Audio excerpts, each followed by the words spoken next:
ಹೋಳಿಗೆಯನ್ನು ಅತ್ಯಂತ ಶಾಂತಯುತವಾಗಿ ಆಚರಣೆ ಮಾಡಿ ಯಶವಂತ ಬಿಸ್ನಹಳ್ಳಿ ಮನವಿ.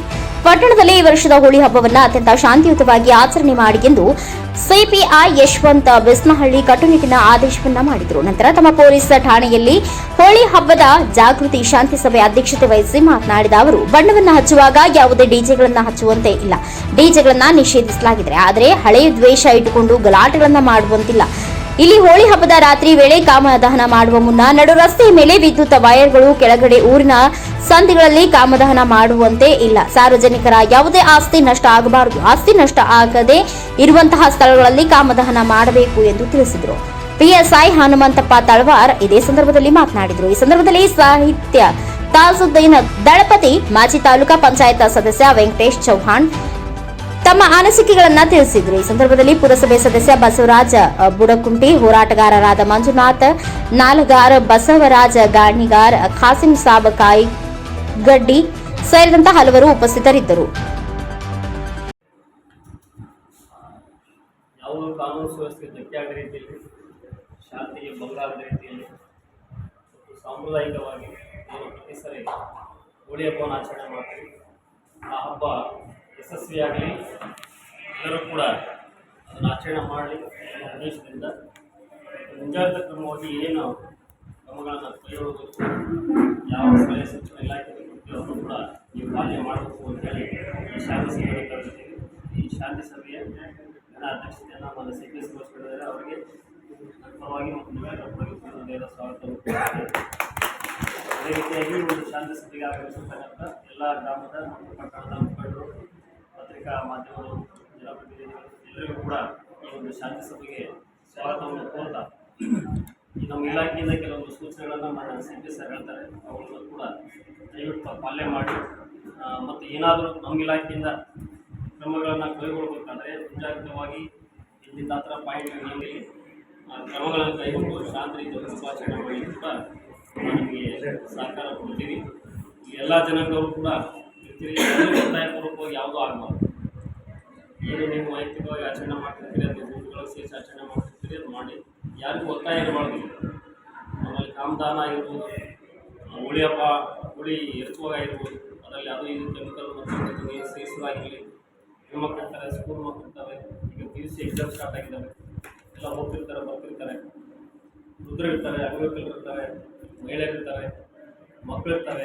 ಕಣ್ಣಲ್ಲಿ ಹೋದರೆ ಮತ್ತೊಂದು ಸಮಸ್ಯೆ ಆಗ್ತಿರ್ತಾರೆ. ಅವೆಲ್ಲ ನೋಡಿಕೊಂಡು ಆಚರಣೆ ಮಾಡಿ ಮತ್ತು ಎಲ್ಲೆಲ್ಲಿ ಗ್ಯಾದರ್ ಆಗ್ತೀವಿ, ಎಲ್ಲಿ ಸಮಸ್ಯೆ ಆಗುತ್ತೆ ಅದೆಲ್ಲ ಕೂಡ ನೋಡಿಕೊಂಡು ಯಾವುದು ಟ್ರಾಫಿಕ್ ಜಾಮ್ ಕೂಡ ಆಗಬಾರ್ದು, ಸಮಸ್ಯೆ ಆಗದ ರೀತಿಯಲ್ಲಿ ಹೋಳಿ ಹಬ್ಬವನ್ನು ಆಚರಣೆ ಮಾಡಿ ಅಂತೇಳಿ ಹೇಳ್ತಾ ನಿಮ್ಮ ಸಲಹೆ ಸೂಚನೆಗಳಿಗೆ ನಾವು ಸೂಚನೆ ಕೊಡ್ತೀವಿ. ಬೇರೆ ಡ್ಯೂಟಿ ಇರ್ತಾವೆ, ಬೇರೆ ಕೆಲಸಗಳಿರ್ತಾವೆ, ಅವ್ರಿಗೆ ನಾವು ಡಿಸ್ಟರ್ಬ್ ಮಾಡೋದು. ನೀವು ಆಟ ಆಡೋರು ಆಟ ಆಡ್ಬೋದು, ಬಟ್ ಬೇರೆಯವ್ರಿಗೆ ಡಿಸ್ಟರ್ಬ್ ಮಾಡೋದು. ನಾವು ನೋಡ್ತೀವಿ, ಬ್ಯಾಂಕಿಗೆ ಹೋದಾಗ ಭಾಳ ಅವತ್ತಿನ ದಿನ ಎಲ್ಲರೂ ಬ್ಯಾನ್ ಆಗ್ತದೆ. ವಿಶೇಷವಾಗಿ ಹಾಗೆ PUC ಎಕ್ಸಾಮ್ ಇದೆ, ಅವತ್ತೇ ಬೇಕಂತಲೇ ಅವ್ರಿಗೆ ಆಗುವಂಥ ಕಿಡಿಗೇಡಿಗಳು ಸಿಗ್ಬೋದು. ಅಂಥದ್ದೇನಾದರೂ ಇದ್ದರೆ ಪೊಲೀಸ್ ಸ್ಟೇಷನ್ಗೆ ಮಾಹಿತಿ ಕೊಡ್ರಿ. ನಮ್ಮಲ್ಲಿ ಪೆಟ್ರೋಲಿಂಗ್ ಪಾರ್ಟಿ ಇರ್ತಾರೆ, ಅವರಿಗೆ ನಾವು ಮಾಹಿತಿ ಕೊಟ್ಟು ಇಮ್ಮಿಡಿಯೇಟ್, ಆಮೇಲೆ 112 ಯಾವಾಗಲೂ ಸದಾ ಸಿದ್ಧವಾಗಿ ಇಮ್ಮಿಡಿಯೇಟ್ ಸ್ಪಾಟ್ಗೆ ಹೋಗಿ ಅಟೆಂಡ್ ಮಾಡ್ತೀವಿ. ಆಮೇಲೆ ಈ ಕೆಮಿಕಲ್ಗಳನ್ನು ಯೂಸ್ ಮಾಡಿ ಹಬ್ಬನ ಬಣ್ಣಕ್ಕೆ ಕೆಮಿಕಲ್ ಹೋಲಾಗುವಂಥದ್ದು, ವಾರ್ನಿಷ್ ಆಗುವಂಥದ್ದು, ಪೆಟ್ರೋಲ್ ನಮ್ಮ ರಗಳಿ ಮಾಡುವಂಥದ್ದು ಎಲ್ಲ ನೋಡ್ತೀವಿ. ಅದಕ್ಕೆ ಆ ರೀತಿ ಎಲ್ಲ ಮಾಡೋದು ಬೇಡ. ನಮ್ಮ ಸ್ಕಿನ್ ಹಾಳಾಗಬಾರ್ದಂದ್ರೆ ನಾವೇ ಅದನ್ನು ಕಾಪಾಡ್ಕೋಬೇಕು. ನಮ್ಮದು ಸ್ಕಿನ್ ಅತಿ ಇಂಪಾರ್ಟೆಂಟ್ ಅಂಗ, ಇದು ಆ್ಯಕ್ಚುಲಿ ಒಂದು ಅಂಗ. ಕೆಮಿಕಲ್ಸ್ ಇರುವಂಥ ಇವುಗಳನ್ನು ಯೂಸ್ ಮಾಡಿ, ಯಾರು ನೀವು ಯೂಸ್ ಮಾಡಿಬಿಟ್ರೆ ಬೇರೆಯವ್ರಿಗೂ ಕೂಡ ಅದನ್ನ ಆಗಲಿಕ್ಕೆ ಹೋಗೋದು ಅಂತ ನಾನು ಹೇಳ್ತೀನಿ. ಮತ್ತು ಕ್ಷುಲ್ಲಕ ಕಾರಣಕ್ಕಾಗಿ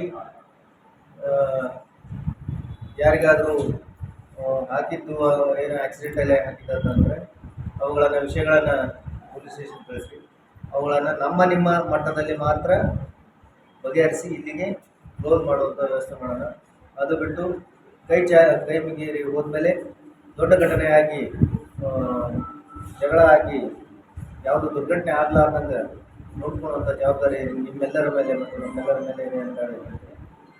ಮತ್ತು ಈ ಸೋಷಿಯಲ್ ಮೀಡಿಯಾದಲ್ಲಿ ವಿಚಿತ್ರವಾಗಿ ಕಮೆಂಟ್ಗಳನ್ನು ಕೊಡ್ತಾ ಇದ್ದಾರೆ. ಆಲ್ರೆಡಿ ಕಮೆಂಟ್ಗಳು ಬರ್ತಾ ಇದ್ದಾವೆ. ಕೆಲವೊಂದು ಮಾತುಗಳು ಬಂದಿರ್ತವೆ. ಅವನ್ನ ಯಾವನ್ನೂ ಕೂಡ ಹಚ್ಕೊಳ್ಳ, ಯಾವುದು ಗಾಳಿ ಸುದ್ದಿಗೆ ಬೆಲೆ ಕೊಡಲಾರ್ತಾರೆ ನಾವು ಎಲ್ಲರೂ ಒಗ್ಗಟ್ಟಾಗಿ ಈ ಕುಷ್ಟಗಿಯನ್ನು ಈ ಮೊದಲಿಂದನೂ ಕೂಡ ನಾವು ಸಾಂಕೇತಿಕವಾಗಿ ಶಾಂತಿ ಸಭೆಯನ್ನು ಕರೆಯೋದಾಗ್ತಾ ಇದೆ. ಹಾಗೆ ಈ ಸಾರಿ ಕೂಡ ಕರೆದಿದ್ವಿ.